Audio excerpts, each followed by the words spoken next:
بسم اللہ الرحمن الرحیم ایاک نعبد و ایاک نستعین۔ پاکستان تحریک انصاف دستور میں ترمیم کے حکومتی منصوبے کی روز اول سے مخالف ہے اور ان کی راہ روکنے کے لیے پوری طرح میدان عمل میں کھڑی ہے اور ہر سطح پر اس کی مزاحمت کر رہی ہے۔ ہم یہ سمجھتے ہیں کہ عوام کے ووٹوں کی بجائے بند کمروں کی سازشوں کے ذریعے اقتدار میں لائے گئے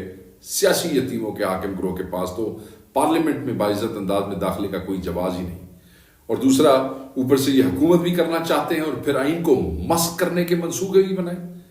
قانون سازی اور دستور میں ترمیم کا حق صرف اور صرف عوام کے منتخب نمائندوں ہی کے لیے خاص ہے، جنہیں یہ اختیار ملک و قوم کی فلاح و ترقی اور ادارہ جاتی بندوبست کو مضبوط کرنے کے لیے سونپا جاتا ہے۔ وہ گروہ جو آئین کی بے توقیری سے آئین کو روند کر ریاست پر قبضے کی شرمناک روش پر گامزن ہو اور خود کو دستور کی منشا کا پابند بنانے کی بجائے محض ذاتی ایجنڈے اور مفاد کے لیے دستور کی دھجیاں اڑانے اور اسے زیر و زبر کرنے کے منصوبے بنائیں، اس کے رحم و کرم پہ آئین کو کیسے چھوڑا جا سکتا ہے؟ ویسے تو آئین میں ترمیم کا پورا منصوبہ ہی بدنیتی کی بنیادوں پر استوار ہے اور ملک و قوم کے مفادات کو دفن کیے بغیر اس کی کسی ایک شق کو قبول کرنا بھی ممکن دکھائی نہیں دیتا۔ تاہم چیف جسٹس کی تقرری، آئینی بینچ کی تشکیل اور اس میں پارلیمنٹ کے کردار کی آڑ میں حکمران مقتدرہ کو کہ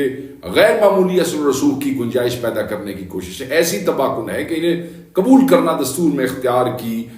تسلیس یعنی کہ پورے کے پوری ٹرائیکاٹمی آف پاور کے فلسفے کو زندہ درگور کرنے کے مترادف ہے۔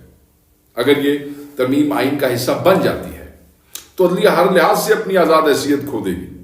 یوں چیف جسٹس آف پاکستان کے ساتھ سینئر ترین ججز براہ راست حکومتی اثر و رسوخ کے تابع ہو جائیں گے اور عدلیہ عملاً ریاست کی بجائے حکومت ہی کی ایک ذیلی ادارے میں بدلی جائے گی، جس میں بیٹھنے والے ججز دستور و قانون سے وفاداری اور انصاف کا علم بلند کرنے کی بجائے اپنی نوکری بچانے اور ترقی پانے کے لیے حکومت وقت کی خوشامد کے ذریعے اپنی سی وی بنانے میں ہی لگے رہیں گے۔ پارلیمانی کمیٹی جس میں سیاسی جماعتوں کو ایوان میں ان کی نشستوں کے تناسب سے نمائندگی دی جاتی ہے، اس پہ اس کی مکمل اجازت داری حکومت کو میسر آ جائے گی اور حکومت جیسے چاہے گی سپریم کورٹ کے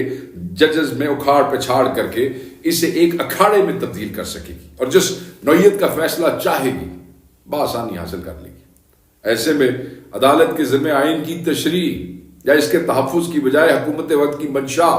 اور خوشنودی کا احساس ہی باقی رہ جائے گا۔ دستور کے ساتھ کھڑے ہونے والے جج کو اٹھا کر باہر پھینک دیا جائے گا اور مقتدرہ کی دہلیز پر سجدہ ریز ججوں کو منصب بنا کر قوم کا مقدر ان کے رحم و کرم پر چھوڑ دیا جائے گا۔ چنانچہ بانی چیئرمین عمران خان کی ہدایت کی روشنی میں پاکستان تحریک انصاف آئین میں ترمیم کے مجوزہ حکومتی منصوبے کے خلاف صف آ رہا ہے۔ پارلیمنٹ سے اس متنازع ترین ترمیم کی منظوری کی پہلی کوششوں کو ناکام بنانے کے بعد سے آج تک اپنے اتحادیوں اور ہم خیال سیاسی جماعتوں کے ساتھ مل کر ان کی راہ روکے ہوئے ہیں اور دستور کے گہرے زخموں سے بچانے کے لیے اپنے جسم و جان پر بھی بدترین حکومتی فسطائیت کے گھاؤ برداشت کر رہی ہے۔ مینڈیٹ چوروں کا وہ بے شرم گروہ جو عددی بنیاد پر تو ترمیم نہیں لا سکتا، نمبر نہیں ہے، ووٹ نہیں ہے اور نہ ہی اسے پارلیمنٹ کے کسی ایوان سے منظور کرانے کی پوزیشن میں ہے، جبر اور جھوٹ سے مسلسل ماحول کی جو ماحول بنانے کی کوششوں میں مصروف ہیں وہ نہیں بنا سکتے ہیں۔ پاکستان تحریک انصاف کی پوزیشن بالکل واضح ہے کہ پارلیمنٹری کمیٹی کے اجلاس میں تحریک انصاف وہ جو اسپیشل کمیٹی بنی ہے میں اس کی بات کر رہا ہوں، جس کا اصل مقصد تو جو نقاب پوشوں نے اٹھائے تھے اس میٹر کو دیکھنا تھا۔ تحریک انصاف نے ہرگز ترامیم کے کسی مسودے کی منظوری نہ دی ہے نہ دی تھی۔ حکمران اتحاد کے ہاں میں کسی قسم کی ہاں بھی آج تک نہیں ملائی۔ حزب اختلاف کی سطح پر ہمارے دیگر جماعتوں خصوصاً جمعیت علماء اسلام کے ساتھ جاری مشاورتی عمل کے نتیجے میں مولانا فضل الرحمان صاحب کی جانب سے ہمیں ترامیم کا ایک مسودہ موصول ہوا ہے جس کا ہم تفصیل سے جائزہ لے رہے ہیں۔ اس پر بھی ہم نے اور اس وقت بھی ایک میٹنگ جاری ہے ان کے ساتھ، اس پر بھی ہم نے اپنے رد عمل کو تاحال حتمی شکل نہیں دی ہے۔ ہمارے ذمہ داران اس معاملے پر اب تک ہونے والی پیش رب سے بانی چیئرمین عمران خان صاحب کو آگاہ کریں گے اور ان کی ہدایات کی روشنی میں اپنا رد عمل بھی دیں گے اور آئندہ کا لائے عمل بھی قوم کے سامنے رکھیں گے۔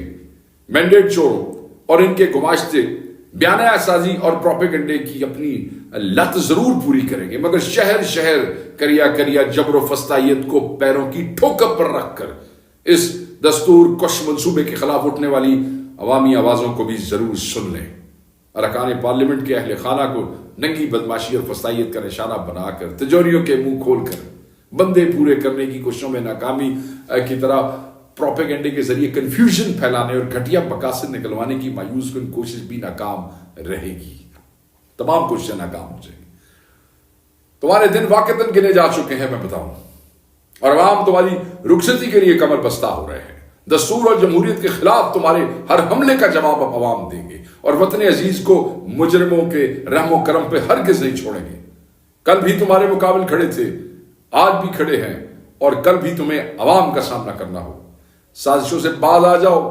اور دستور کی دھجیاں اڑا کر عدلیہ کی تباہی کے سارے منصوبے ترک کر دو، ورنہ اگر عوام آگے بڑھ کر تمہیں اس پر